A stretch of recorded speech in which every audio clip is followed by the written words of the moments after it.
next session is on waste, and our interim group lead for the group currently known as Waste is Elyse, who is also the lead on the Thrival Guide.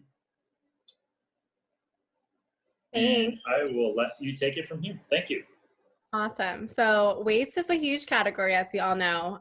There's a lot of awesome current and existing projects, which we hope to highlight over the call, but we also want this section and this workshop to be really interactive.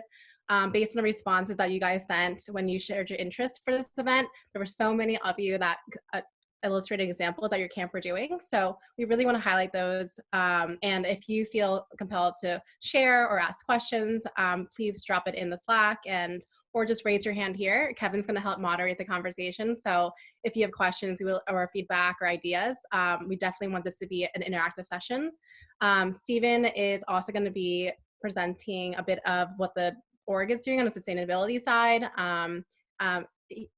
He can introduce himself in a second, but I'll be sharing a little bit about one initiative that we're doing about compost and our apply-wide system, which I'm super excited to chat about. And then we can kind of just lead into a bit of a discussion, brainstorming session on a few other initiatives that are going on around waste. Stephen, do you want to give a quick intro for yourself? Sure, yeah. Hey, everyone. My name is Stephen Chun, or ladies and gentlemen. Before working at the org, I was basically a sustainability consultant for music festivals. So, I would set up a waste operation and an infrastructure to collect waste, separate the materials, and reduce what was going to landfill. I've also worked with the DPW for the past 5 years with the TSA team, the Transfer Station Authority, that monitors the waste streams of the BRC operations and infrastructure. And now I work with the people operations team, basically HR at Burning Man Project. Thank you. Thank you. Awesome. Yeah, so like I mentioned, there's so many great initiatives around waste right now at Burning Man. For example, Ecozoic, it does solid waste composting for toilets. We have our composting program. The org has a composting system as well. The recycling camp has their system that has been awesome so far. There's a lot of really interesting initiatives that we would love to chat about. For those who aren't familiar, I'll just give a quick overview of Ideate. And we're at a 10-year camp. We're focused on social impact and regenerative solutions. We've been running a compost program that's completely volunteer run and funded for the last, wow, it's been since 2015. So I guess almost 5 years. I'm going to screen share just to share my quick overview of the program for those who aren't familiar. Okay, yeah, cool. Yeah, so as mentioned, it started out just as a camp commitment of 50 to 100 of us, just wanting to do compost in 2015. Over the past 5 years, it's been a steady increase of almost over 50% each year, from 1,200 people to 4,000. Last year, we had 16,000 people contribute or register to contribute for the collection cycle. So there's a lot of momentum being built, and we really appreciate all the love that's been going on in the community. So far, we've had almost 610 camps participate over the last 5 years. Over 22,000 people participate, and these are rough numbers. It's hard to do really rigorous data evaluation on Playa, but from the registration numbers and signups that we've been able to track, we've been able to save over 202,000 pounds of greenhouse gas emissions, which we're really pumped about. So just to give you a little overview of how the system kind of works. A lot of the work actually is a planning. So everything from getting people interested in signing up to register, to drop off their compost, to doing a crowdfunding campaign, to also just training people how as much as possible to prep. So as you know, if you compost at home, there's so many different ways and facilities that take in different kinds of compost. The one that we work with is Full Cycle Compost, and their facilities is the closest one we can find to Black Rock City. They work with the Nevada Correctional Center, which they have a ranch, and they convert the compost we bring them to become nutrient-rich soil and fertilizer. We're really excited that we work with them. And a lot of the times their facilities have particular ways of taking compost. So I know someone called out the stickers yesterday, and they don't take stickers, they don't take compostable bags. Sometimes they have some tricky parameters in place, but so we do a lot of prep work to create like little pamphlets for people to help organizations and different camps and individuals understand what they can bring to compost and what they can't bring. So a lot of that is the pre-work of like educational component of it. So and then on the build part, we rent all the equipment out. So all the funding that we get for each year is really just to rent the dumpsters, to pay the processing fee that we give the full cycle compost, and to bring it in.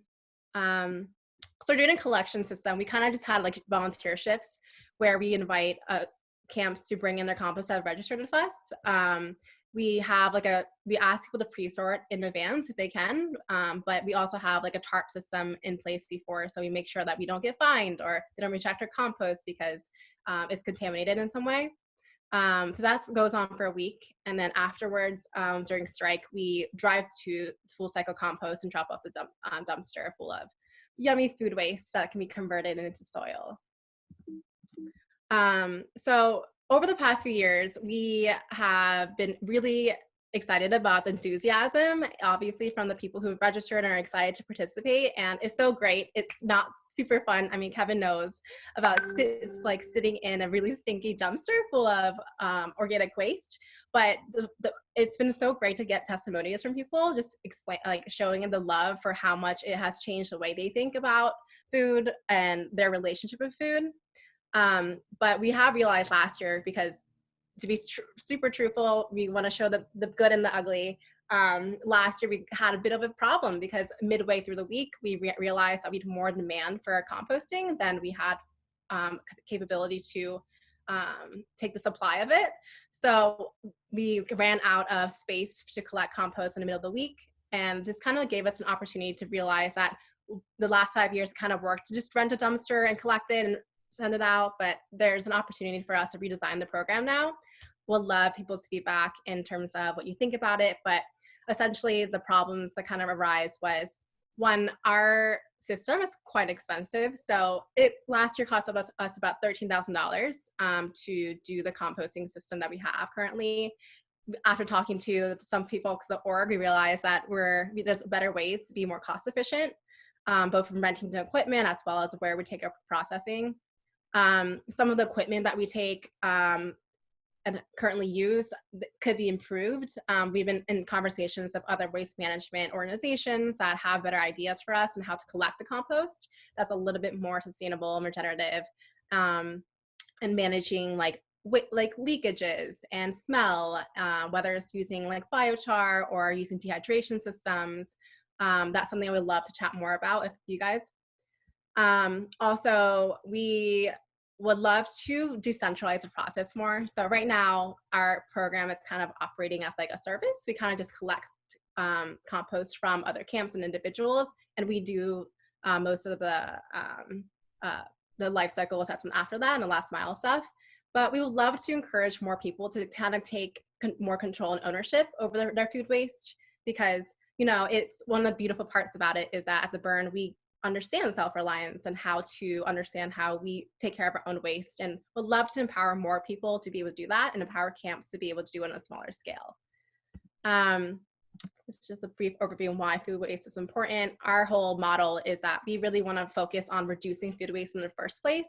So while we love compost and it is a truly regenerative solution, it really needs to begin at reducing food waste to begin with. So we would love to help with Thrival Guide in terms of helping people prep kitchens better, create design systems to make sure that people are integrating this first principle reduction first.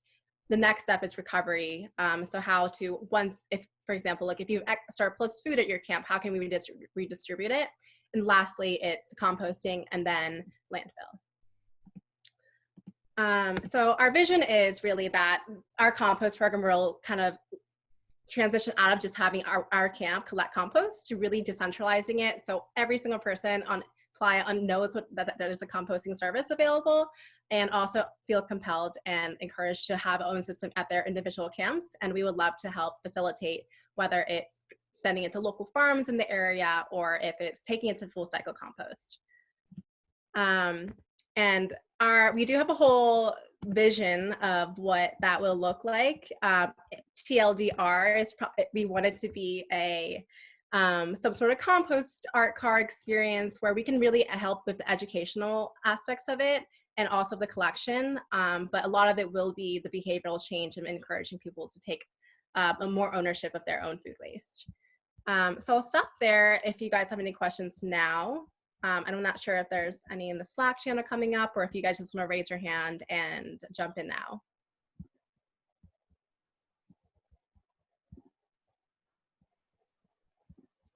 Nothing in Slack right now, Elyse. So feel free to use the raise hand feature by clicking on participants down in the bottom of Zoom. And you can click raise your hand or post something in Slack.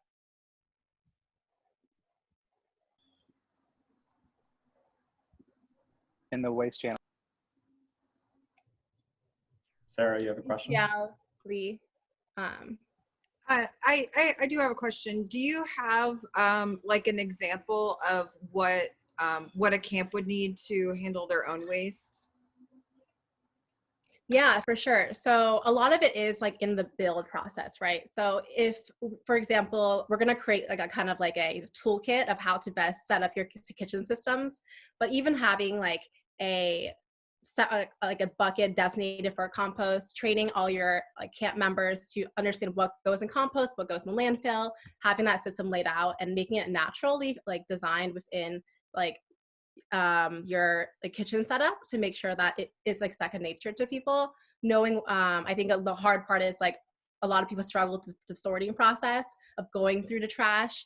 It can feel like a really yucky process in the beginning, but making sure that you know you remove the stickers beforehand. You know whether you can have compostable bags or not. Like for us, Full Cycle didn't accept those, so for some people they had to like go through their sorting systems and figure that out. Also, we have different ways of managing the leakage problem. So obviously a lot of the food will have some water and nutrients, and usually it's really, really awesome. So we usually want those nutrients for composting because they're really beneficial to create soil and fertilizer. But obviously for the burn and for transportation, we might need to figure out a dehydration system so we reduce the leakage and the weight so we can bring in more compost for our facilities. That's a great question. Lee, I think you had a question.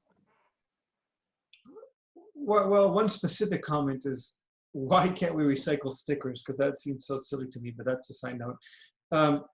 Second, do you have a justification? And I'm probably going to ask this about everything we talk about this weekend on why composting with you is worth it as it degrades the radical self-reliance notion.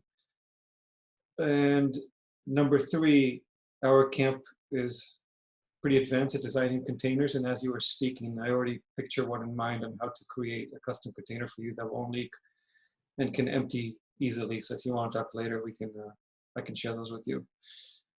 That's all I had for now.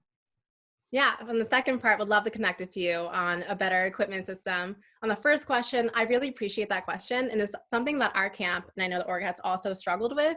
Like why not just have apply a wide composting service, or does it conflict with the radical self-reliance aspect of it?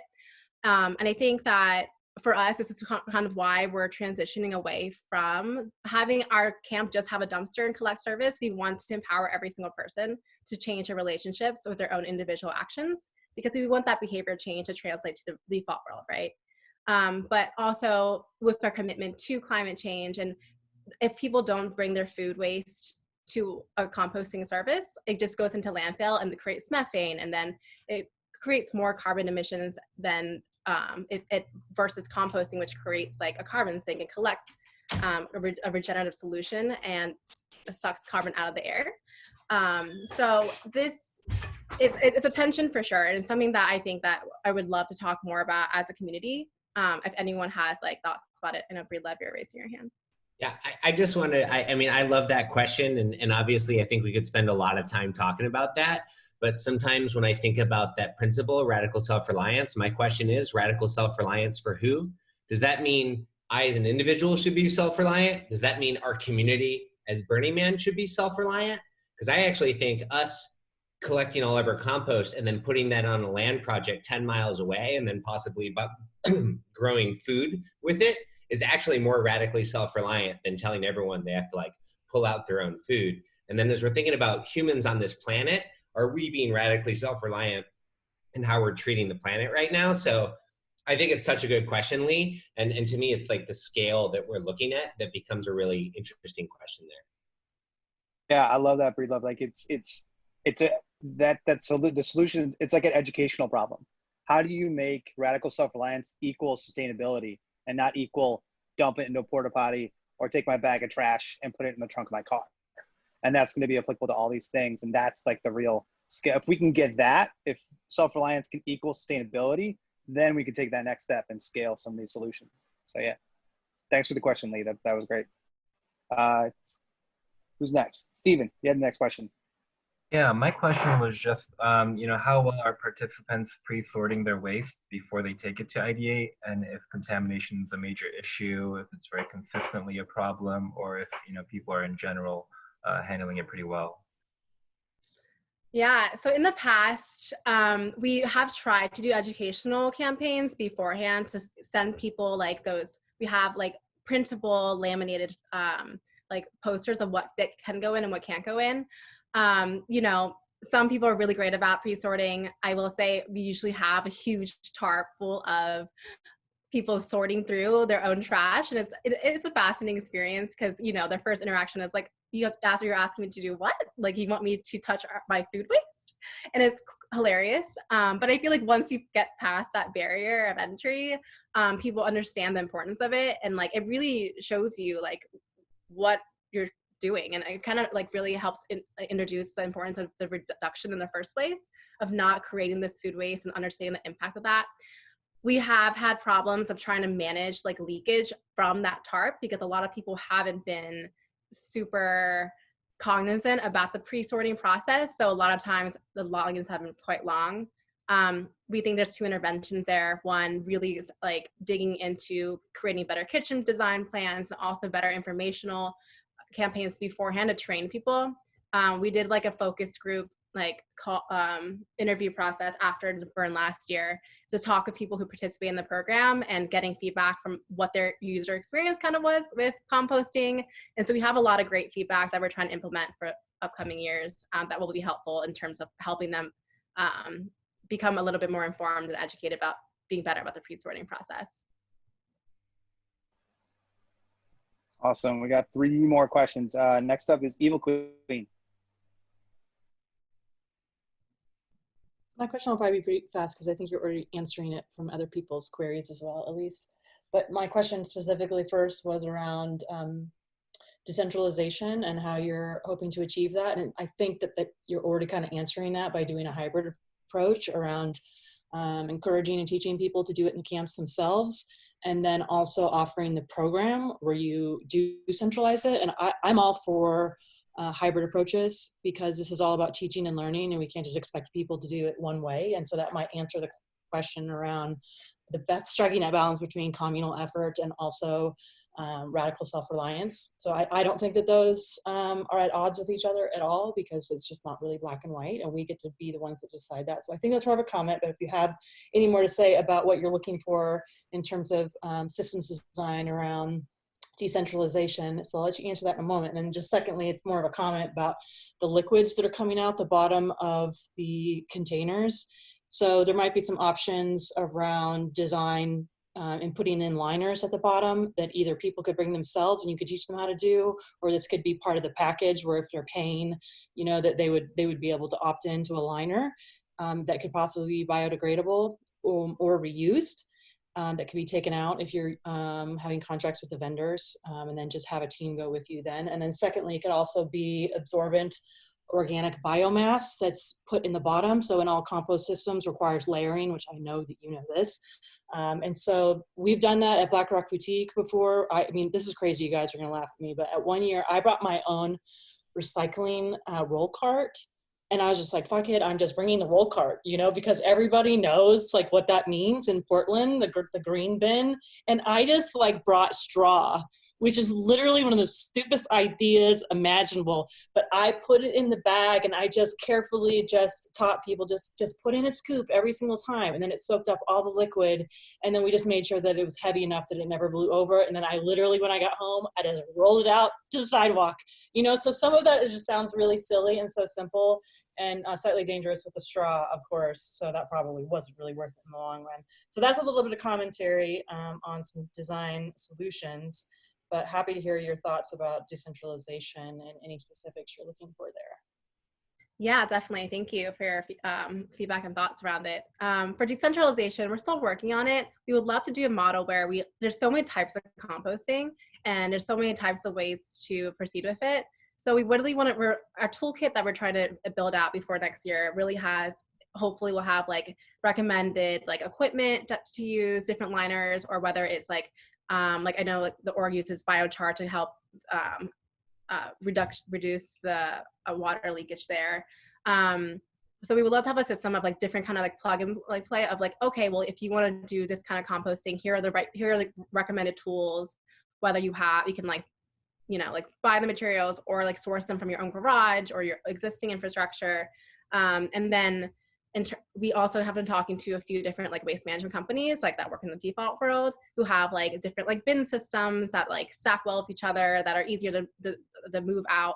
I think the problem that we've experienced that composting at scale and with all, like the amount of weight that we're delivering, just it has its own challenges.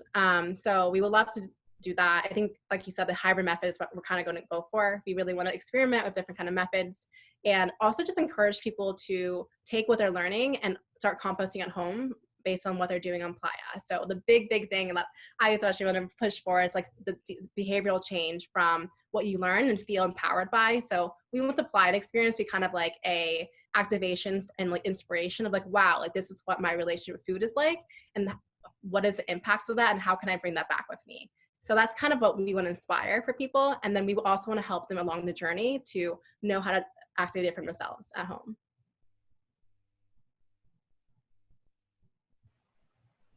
Cassie, I think you have the next question. Hey, thank you.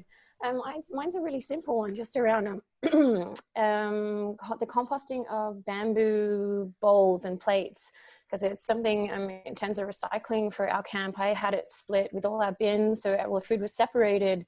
And I actually reached out to Full Circle about dropping off our compost at the end, and they wouldn't take sort of individuals, and they said they had a program with you, but I think I found a lot of their restrictions quite inhibitive as to how we were going to compost with them. And so we ended up actually just taking ours to a farm where we did the pre-build, because I'm from Australia and Amsterdam, so we kind of have to come over a bit early. And that was one thing that I found a bit of a challenge, that in terms of those bamboo plates, I was wondering if you had a solution for that, or if you take them, or like what you normally do around that side of things. Yeah, thank you for the question. So we're evaluating our relationship with full cycle compost. I mean, I know BlackRock Labs has a really, I don't know if they want to share, but a grand plan to eventually have like a vertically aligned composting system where we can have it on Fly Ranch, and we can just like streamline the process and hopefully have a more comprehensive, holistic process of what materials we can bring in. I would say we would encourage people to first use reduction, right? Like starting with like, can we bring in things that, I know you're flying from Australia, so it's gonna be more difficult, but like, can we reuse like existing like platery that we already have that doesn't need to go to landfill or be composted to begin with? And if that's not possible, I think the initiative you had to like go to a local farm that took them is great. I think there's a lot of intervention points there, and something we can keep talking about. But I think creating a directory of like, okay, so bamboo platery, like if Full Cycle or our service doesn't take it, where else can we like link out so it's easier for people to like identify sources versus like having to do all the Googling itself. So I think that's a great idea to have that directory for people as well. Thanks, Elyse. And last question is Stephen. Where are you, Stephen? Stephen with a V. Here. There you go. Sorry, it's getting late. I'm in Berlin, so it's getting late here. But One of the things that I see a lot, and I represent a camp of probably 20 people, which is maybe one of the smaller camps in the discussion, but probably a really common size of camp. And you see burn barrels everywhere and people dealing with their cardboard and paper trash by simply burning it. At some point early in the discussion regarding power, it may have been on the first day on the Thursday greeting, where somebody was using, and I don't know if it was paper waste or something, but burning it in an effort to create energy. And I was just going to see if anybody had any thoughts. It's not paper can be wasted to some extent, but it's not really what we look at as bio waste. But is there a plan or any ideas for dealing with paper and cardboard?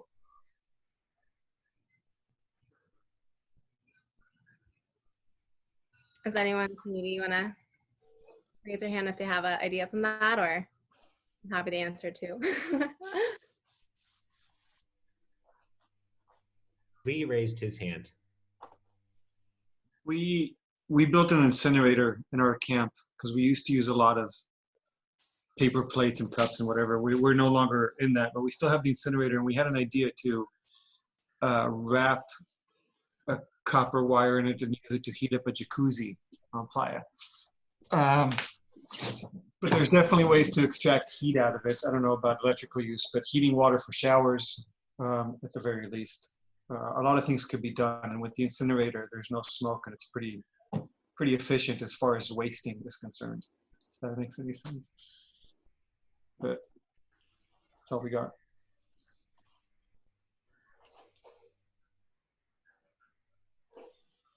Awesome.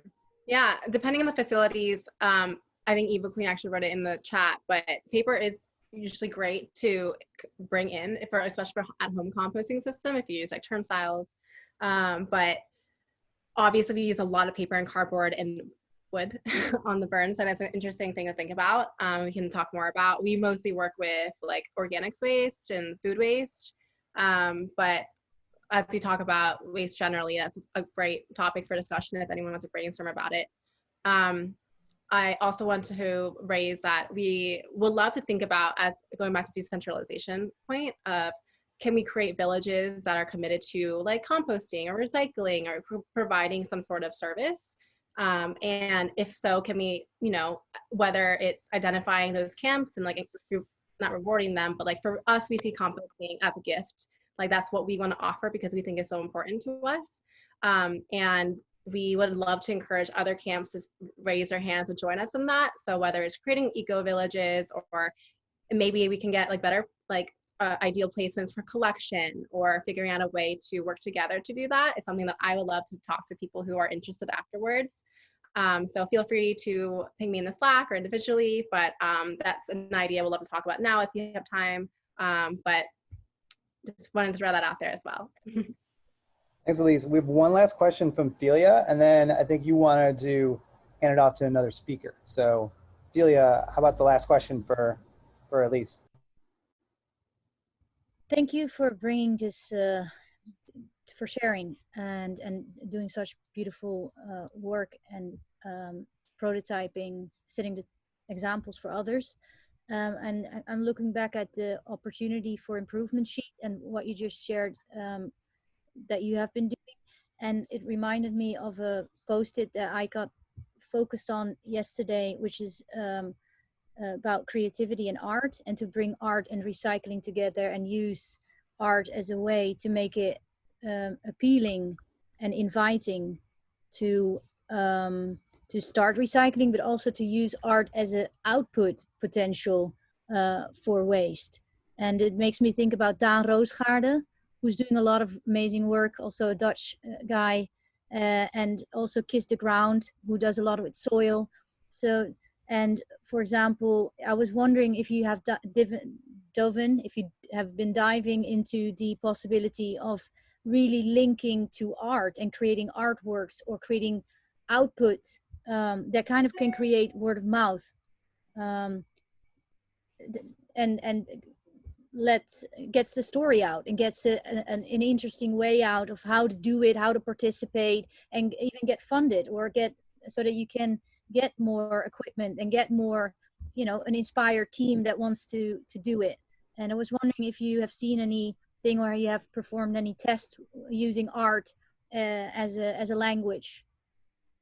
That's a wonderful question. We really appreciate it. And it's something that we actually wanted to do this year. We really want to, as like a powerful storytelling tool, help illustrate the impacts of the food waste on Playa and somehow translate that to be more like visible to people. Because a lot of times you don't understand the impact of like what compost does until afterwards.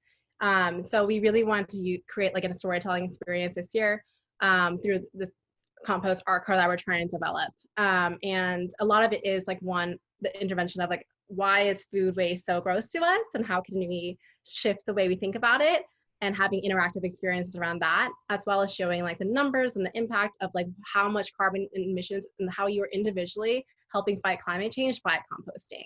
So those are definitely interventions we would love to talk more about. I would love to talk to you about it too as well. We're inspired by a lot of really great artists. There's a few that are actually, we're supposed to be featured in Burning Man this year. There's a really great Art Speaks episode of Burning Man.org on them, and I can share those with you in the Slack channel. But that's definitely a conversation we'd love to keep going and love to talk about now, but I also want to make sure Stephen has a chance to share all the great stuff that the Sustainability Council has been doing around waste. When we talk about waste, you know, we want to know why. Why is this important? And so I always tell everyone, well, hey, open up your Maps application, change it to satellite view so you can see some nature. Zoom out, so you can see some nature, and then click the search bar and type in landfill, right? Now look at all the places there are landfills around you. If you're in a city, they might be a little more out there, but as you move around and you keep redoing that search, you'll find that there are landfills all around the US, right? And all around the world. And this is why we care, right? Because, you know, even though we have these, you know, recycling carts and trash carts, the waste is ending up somewhere, right? And it's kind of interesting to actually visualize it, look at it with the satellite view, zoom in. I mean, I just go around looking at landfills quite a bit. It's very interesting. Now at Burning Man, in terms of the Black Rock City, you know, operations and infrastructure, this is kind of an overview of the waste streams, right? And when we're trying to solve this question of like, how do we reduce our waste, it's really important to understand, you know, what's the life cycle of it, right? So obviously the materials that we use, you know, come from natural resources to manufacturers, they go out to markets and distributors, then we take them, right? We purchase them, and then we use them up, whatever in our operations, and then we send them to the Transfer Station Authority, the TSA, and this is actually where we sort and monitor all of the waste, right? So there's 3 general outputs, right? Recycle, we separate all the plastics, all the ice bags, glass bottles, aluminum cans. I'll go into more details later. And then we also have compost, and we actually do take, you know, certified compostable foodware, and this includes napkins and tissues. And then we have our landfill dumpsters, right? And some of the items in there, it's really important to know what goes in the landfill, right? Because when we think about what do we reduce, well, what are we actually putting into the landfill, and why are they so hard to recycle and compost? Some examples are like grease recyclables, mixed medium materials, miscellaneous plastics, you know, if they have a bunch of different types of plastics like toys and random products, shipping, product and food packaging, discards or debris, like construction debris, medical waste, some things we don't want to touch, sanitary waste, paint, and damaged playa, and then we also burn a lot of the wood and paper as well. At the TSA, these are the 12 streams. Kind of went over a lot of them. You know, some things I didn't mention were maybe the cigarette butts, cardboard, steel and scrap metals, and e-waste as well, and hazardous waste. So we actually have people here, and I wish I could show the background a little more, but this is our station. We have 3 sorting tables, and we have all of our dumpsters surrounding. We have signage over each bin, and people kind of bring their pre-sorted waste, and we kind of monitor it, you know, educate them, make sure that they're doing it properly. And if it's really bad, we just send it back with them and make sure they bring it back pre-sorted. You know, one of the big topics we're talking about a lot is organics collection.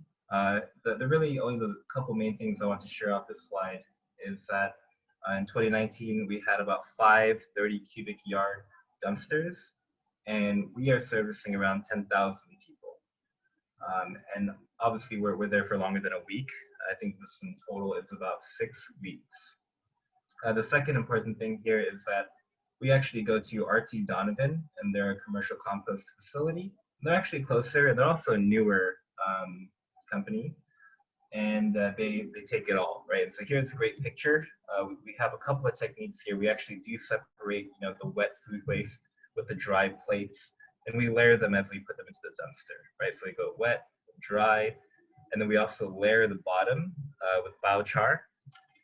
That way it absorbs all the liquids and kind of spreads it out. And that's one of the big things we're looking more into. This is how much biochar we had, I believe, in 2018. I think this picture is from 2018. But now we're looking at more of like, how can we produce our own biochar, right? We burn so many things. Why not, we have quite a few burn gardens at like 3 o'clock, 9 o'clock, 6 o'clock. And at our depot, and we're thinking, why not just actually make biochar out of these materials to actually recycle the wood instead of just burning it for fun and warmth. And some of the other things we're thinking about is when we're trying to figure out how do we divert new waste streams, right? There are really cool programs like TerraCycle that collect specific types of hard to recycle materials. And we're doing all of our ice bags and cigarette butts. The cigarette butts go through TerraCycle as well. And then we also have a free market for the operations and infrastructure folks. So at the TSA, anything that's like good material, we pull out and put into a little, fun little market scenario, quote unquote market, where people can come kind of reuse materials or make costumes or make projects out of them. And then also we invested in a baler, right? So we're trying to increase the efficiency, reduce the amount of hauls that we have to do with the dumpsters. So we bale our cardboard. We're trying to bale our aluminum cans and plastics, trying to figure out just how to be more efficient overall. In 2019, we had about 36 cardboard bales for the 6 weeks out there. And this is just a fun picture. These are my best friends, Moon and Luke.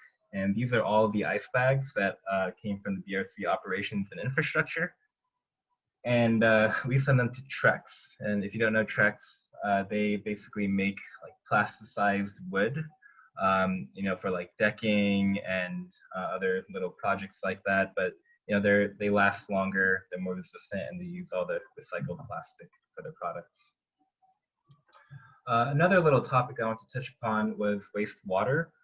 As you know, the porta potties, which are from United Site Services, I think a lot of people don't know that 100% of that wastewater is used in direct land application. The waste is filtered on site. If you've been down around, I think 630, if you go all the way down 630, way past L, that's where their operations is. And they filter it, and then they use it quite nearby in Lovelock. And so it's used to grow alfalfa and wheat to feed livestock. Had about 1,700 porta potties there in 2019. And then for Ecozoic, we had about 40 Ecozoic toilets, but I know that, camps also rented their own, so I don't know that number. But the 40 were, I think in a few camps, and mainly like 10 o'clock to maybe just 10 o'clock, Deep Playa-ish. So, we look at both of them as being part of the solution. We're not looking to just one or the other. But we think it's really a combination of both. And then moving forward, what we're really looking at now is a few areas of focus. One is really metrics. One, we realize no one really knows how much trash is being produced at Burning Man. So that's one of the things we're trying to figure out, right? The operations is a little easier, but we want to know how much participants are producing. That way we can further understand the carbon emissions of our waste. Then waste diversion initiatives, right? How do we further push forward the composting work that's happening, hard to recycle items, and considering waste to energy technology. Then also education, right? A huge part of it is education. How can we teach but also learn, right, with participants? And then I have policy on here, but it's kind of a touchy word. We don't really want to put a policy over everyone to kind of incentivize them, but we're thinking more along the lines of like guidelines. How can we just, encourage people to do more sustainable art, for example. And then culture, right? How can we further integrate our culture to be more aware of just where their waste is going, how to properly manage it, and just really kind of change our mindsets around that. Now, these ideas are just things that I thought of, right? When I think of, okay, how do you handle waste ecologically, right? Well, I separate it into two categories, right? We'll start with the right side, compost. Well, first you gotta divert it, obviously. Then, you know, what if we can actually compost that materials ourselves? That would be really interesting. And then further using that resource to grow food, you know, at Fly Ranch or somewhere nearby, but also using that material to work on eco restoration camps. And if you're not familiar with those, you can Google search them, but basically they go out into like desert areas that are, you know, kind of getting drier and hotter, and they do these projects. And one of the main ingredients they use to kind of restore the lands is compost. And on the landfill recycle side, it's really interesting because, you know, when you think of what goes in the landfill, I mean, it's really everything. And really everything can be recycled if you just put a vast amount of resources and time and labor into the recycling it, but it's just not realistic, right? There's just way too much materials, there's way too much variety, not enough systems, not enough money, not enough time, not enough labor. And so you kind of want to, you have to understand what's in your landfill and what's going to recycling, and kind of get like the top ranking ones to focus on. So we're working on waste characterizations, which is really analyzing what's in the trash, what's the ranking of it. You know, working on educational campaigns. Really, we want to, you know, thinking back to the waste streams, we really want to reduce it at the source, right? How can we, you know, the big focus is on purchasing, right? Upstream. Well, maybe you just don't need to buy it, or there are better alternatives that produce less trash. Another idea is really just creating a community around this stuff, and I'm so happy to be here because I think that's exactly what this is. Another idea is, you know, expanding certain camps like maybe Recycle Camp or the Moop Map HQ to collect these like hard to recycle items of TerraCycle. And maybe that could be something that can be replicated at other camps. You know, if all the camps are kind of aligned and like, hey, you know, you can bring your toothpaste, empty toothpaste here. You can use your, you know, hairspray bottle can go here. And hoping that there's, you know, hoping that people will want to kind of lead a decentralized effort into collecting these types of materials in their, you know, respective regions of their neighborhoods. And also ideas like an eco store, right? Kind of like a donation center, an upcycle center, a place where you can kind of, you know, for a lot of international folks to come over, and instead of buying the paper plates, they can go to a place and say, okay, cool, I can like, you know, rent this material or perhaps purchase it, you know, a tent, you know, whatever things to kind of like divert people from going to like Walmart and buying like the cheap stuff, right? And then lastly, trash art initiatives, you know, looking at a lot of how can we kind of, you know, inspire people or incentivize people to use more upcycled materials for their art. And I think that's about, oh yes, and one last slide is kind of a high level thing, but I thought it was super interesting. You know, we have the LNT team and they look at a lot more than just trash. But here are the % of like reported issues that occurred in, for the past 4 years. But you'll see that fuel storage is the biggest issue in terms of directly impacting the land out there. And then next would be gray water spills, black water, others kind of just everything else. We got vehicle oil spills, burn containments, fuel spill and leaks, and then MOOP, and then poop. So that's just a quick little high-level overview, kind of just whip that up really quickly. But yeah, any questions? I know that was kind of a lot really quickly. Anybody have any questions for Stephen? Throw I don't know, raise your hand officially, or I don't know, type hand in chat or something like that, or raise your physical hand. We have time for a few questions.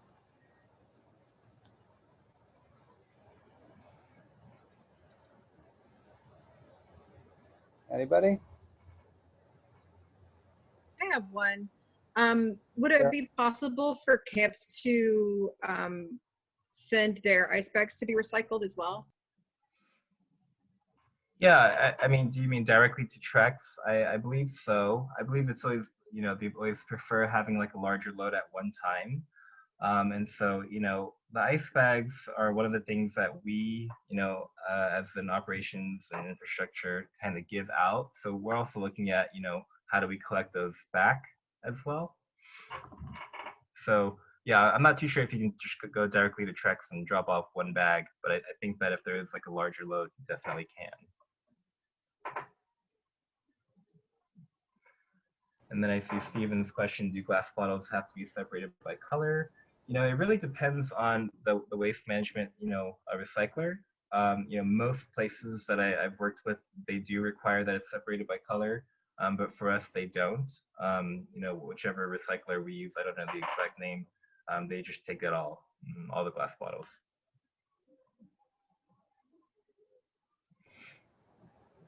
Yeah, so Suzanne, that's like one thing we're looking into because, you know, just kind of the philosophy of like, you didn't bring it here, if we're selling them, we're trying to figure out a system to collect those materials back, specifically ice bags. And then Ryan, I would say that, you know, in terms of what are all the items that could be part of the distributed collection network, there is a website, and I'll drop the link in the chat here with some examples. And I also want to say that these are all just kind of ideas right now, and I won't say that all of them are necessarily happening, but I just want to kind of plant the seeds in your brains as well. I think one of the challenges here is, you know, kind of going back to Lee's question of, you know, the kind of interference with self-reliance, and, you know, why should we go through, you know, a service? Yeah, it's really about it's really challenging trying to, like, you know, we could just do a whole service and make a huge environmental impact, but then there is this, you know, hard, you know, balance of like finding that self-reliance, and how do you get people to, you know, do it themselves, but also how do you, for the people who don't know how to do it themselves, how do you also teach them so that they can bring it back, you know, when they go back into their regular lives? So it's an ongoing conversation, and it's a really challenging one when we're trying to come up with these solutions and ideas. Thanks, Stephen. Mm-hmm. So is the goal, one last question before we wrap, is I guess one of the first integration steps with the theme camps to kind of open source all the information? It sounds like you guys have done a lot of work, a lot of research, you have a lot of good processes in place. Is all this stuff going to be part of the kind of our open source effort with this community? Yeah, that's definitely the like philosophy, right? You know, we definitely want to see participants kind of like leading the way, and theme camps leading the way, and we're trying to figure out how do we, you know, help facilitate, how do we help bring people together, how do we help network people together, and then, you know, just like some of the examples, you know, that Elyse brought up, right? Like, how do we support the camps? Well, you know, oh, we know of like a vendor that's much cheaper to haul waste, right? Or we know of a compost place, RT Donovan, that can collect those paper plates and those paper cups and such. So yeah, there's many different aspects of it, but yeah, it's all kind of in that ideation stage right now. Love it. Mm-hmm.